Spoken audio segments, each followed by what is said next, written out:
2 personnes ont été tuées et 11 autres blessées au cours d'une fusillade en Floride. L'auteur a ouvert le feu lors d'un tournoi de jeux vidéo, puis s'est donné la mort.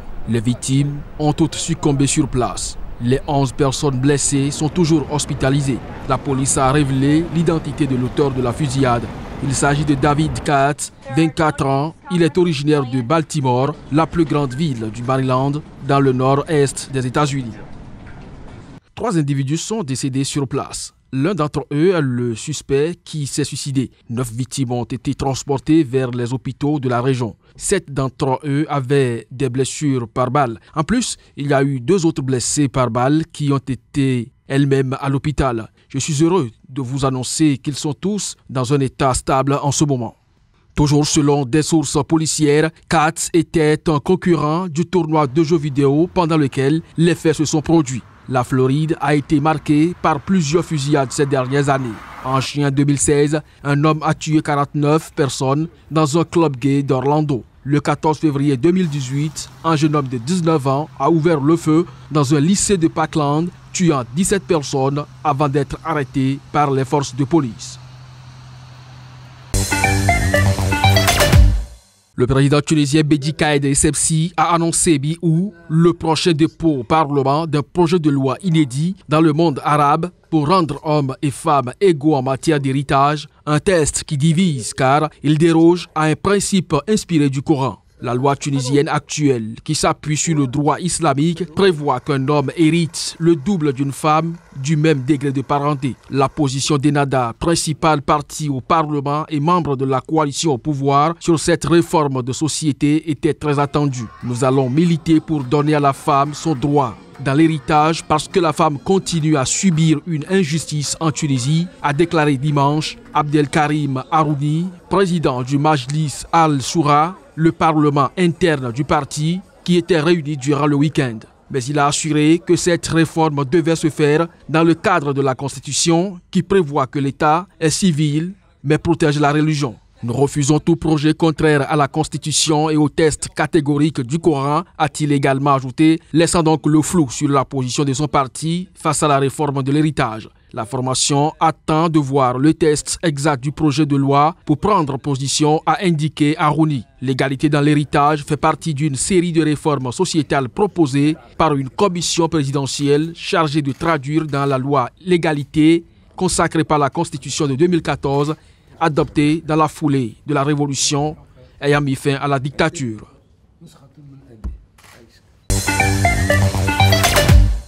Selon des estimations du gouvernement chinois, le nombre de personnes âgées de 60 ans ou davantage devrait atteindre 487 millions de personnes en 2050, soit 35% de la population contre 241 millions de personnes fin 2017.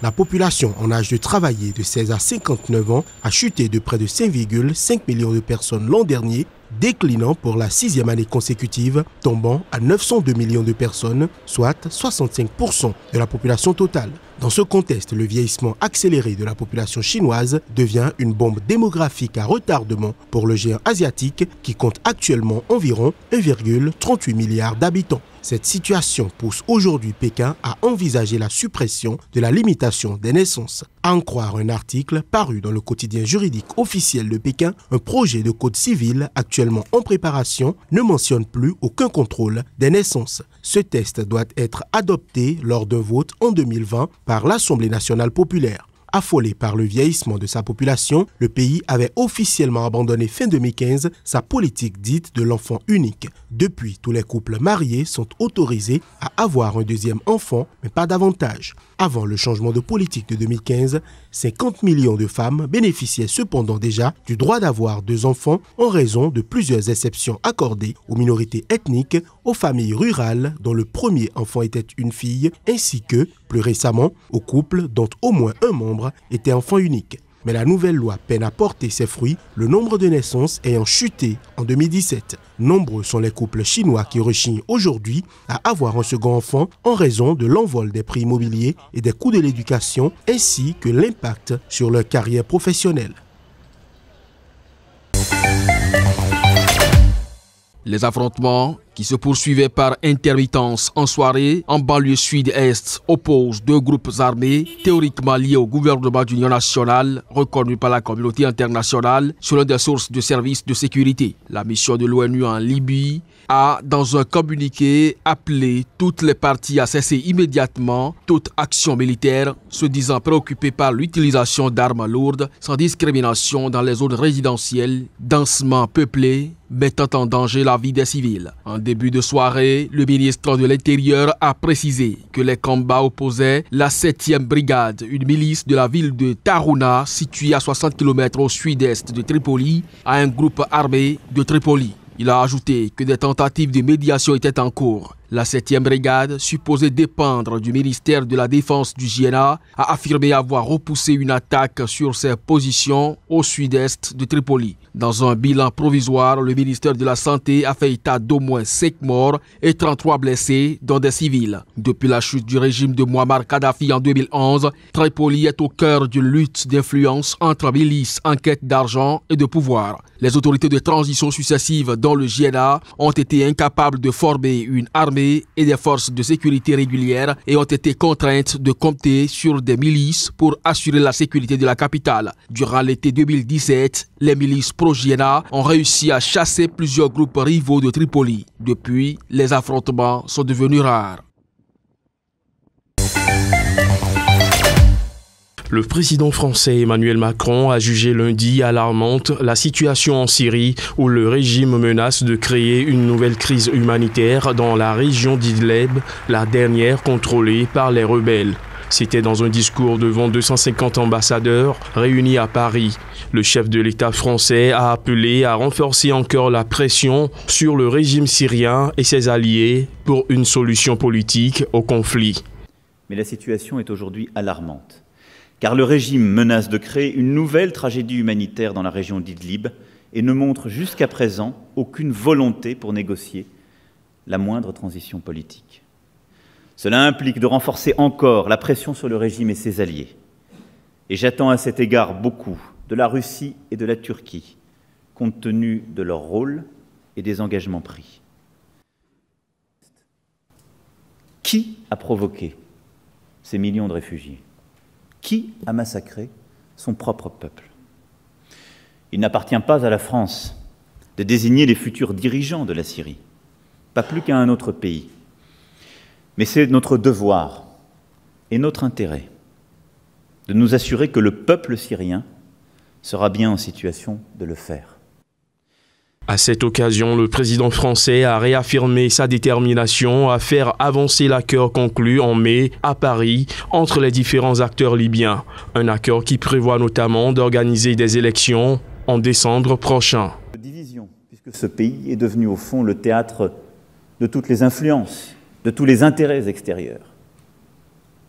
Notre rôle pour notre sécurité et celle de la région et de réussir à faire cheminer l'accord de Paris, les 4 parties prenantes décidé en mai dernier. Emmanuel Macron a également dévoilé la vision que porte la France sur l'avenir de l'Union européenne, une vision qui suppose une révision des traités, qu'il s'agisse de la refonte de l'Union européenne comme de la zone euro. Il a souhaité que ces refontes se fassent sur la base des consultations démocratiques en cours, sur la base des élections européennes à venir et d'un travail intergouvernemental lors des prochains semestres. Je prends la décision de quitter le gouvernement, a déclaré Nicolas Hulot lors d'une interview en direct sur France Inter, après avoir confié qu'il se sentait tout seul à la manœuvre sur les enjeux environnementaux au sein de l'exécutif. Je vais prendre la décision la plus difficile de ma vie. Je ne veux plus me mentir. Je ne veux pas donner l'illusion que ma présence au gouvernement signifie qu'on est à la hauteur sur ces enjeux-là. Il s'agit d'un coup dur pour le président Emmanuel Macron qui avait réussi à convaincre le populaire Hulot d'entrer au gouvernement en mai 2017. Cette démission intervient avant une rentrée qui s'annonce difficile pour le chef de l'État, en baisse dans les sondages et secoué cet été par l'affaire Benalla, du nom de son ancien collaborateur accusé de violence lors d'une manifestation. Nicolas Hulot, 62 ans, a précisé qu'il n'avait prévenu ni Emmanuel Macron ni le Premier ministre Édouard Philippe. Invité sur le plateau de RMC, le porte-parole du gouvernement Benjamin Griveaux a regretté ce départ et rendu hommage au travail accompli par Nicolas Hulot. L'opposition a immédiatement réagi à la démission de Hulot pour tirer à boulet rouge sur Emmanuel Macron. Pour le chef de file de la gauche radicale, Jean-Luc Mélenchon, ce départ constitue un vote de censure contre Macron. Justin Trudeau a expliqué que son équipe de négociateurs dirigée par sa ministre des Affaires étrangères est actuellement à Washington pour examiner en profondeur les progrès réalisés entre les États-Unis et le Mexique. Il a notamment souligné des progrès très positifs, notamment dans l'automobile. Nous sommes présentement dans le processus de renégociation de l'ALENA avec nos voisins du Sud, ça, vous ne le saviez peut-être pas, là, mais... Et nous sommes déterminés à conclure un accord équitable pour toutes les parties concernées. Un accord moderne, à l'image de nos valeurs et à la hauteur de nos ambitions, qui profitera non seulement aux entreprises de chez nous, mais aussi aux travailleurs de la classe moyenne. Nous allons travailler de bonne foi, de façon constructive, présente, mais nous n'allons signer qu'un accord qui est bon pour le Canada, bon pour les Canadiens de la classe moyenne. Il a souligné qu'il défendrait le système de la gestion de l'offre qui protège le puissant secteur laitier canadien et dont la Maison-Blanche réclame le démantèlement. Chrystia Freeman, en charge de ce dossier ultra stratégique, a interrompu une tournée en Europe pour venir entamer des négociations après l'annonce par le président Donald Trump que le Mexique et les États-Unis avaient conclu un très bon accord. Elle était attendue plus tard dans la journée pour mener ces discussions avec les services du représentant du commerce américain. Justin Trudeau a également dépêché mardi à Washington, dans son équipe de négociateurs, son plus proche conseiller, Gerald Boots.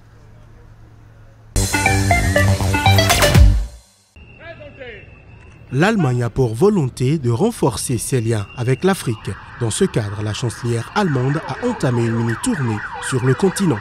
Celle-ci l'amènera au Ghana, au Nigeria et au Sénégal, où Angela Merkel a entamé son voyage. Avec le soutien de la coopération allemande, nous avons d'ailleurs un important projet d'électrification de 300 villages par voie solaire. L'Allemagne travaille dans le domaine des énergies renouvelables et de l'efficacité énergétique. Et nous pouvons également faire avancer les choses dans le domaine de l'approvisionnement en eau. Nous comptons également un grand nombre de programmes d'éducation et de formation. Et à l'avenir, l'Allemagne souhaite être un bon partenaire. Le Sénégal, le Ghana et le Nigeria sont confrontés à de grands défis en termes de développement économique et social. Cette mini-tournée d'Angela Merkel intervient dans un contexte où Berlin mise sur le développement du continent africain pour endiguer les flux migratoires et renforcer la lutte contre la menace djihadiste. La chancelière a renforcé ces dernières années le volet africain de sa diplomatie, comptant sur les pays du continent pour ralentir le flux de migrants vers l'Europe, un sujet extrêmement sensible en Allemagne.